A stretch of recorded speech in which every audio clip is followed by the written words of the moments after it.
ये प्रेमानंद जी महाराज बार बार क्यों कहते रहते कि नाम जपो नाम जपो। चलो इसके पीछे के कारण का खुलासा करता हूँ, लेकिन उससे पहले मेरा आपसे एक सवाल ये है कि सबसे सर्वश्रेष्ठ युग कौन सा है? हरिश्चंद्र का सतयुग, राम जी का त्रेता युग, कृष्ण का द्वापर युग, या हम पापियों का कलयुग? सबसे सर्वश्रेष्ठ है कलयुग। और ये मैं नहीं कह रहा हूँ, बल्कि ये कहना है महर्षि वेद व्यास का।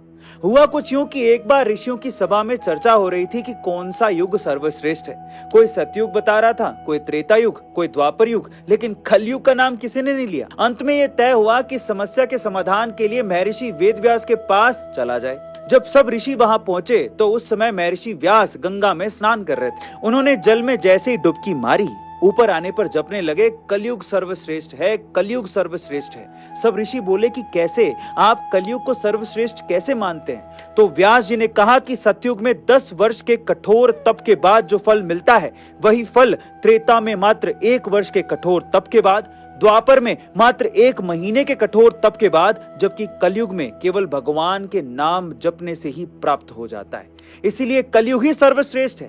और इसीलिए प्रेमानंद जी महाराज बार बार कहते हैं कि नाम जपो नाम जपो, सिर्फ नाम ही जप लो, भली बेमन से जपो, लेकिन अपने इष्ट का नाम जरूर जपो, आप तर जाओगे।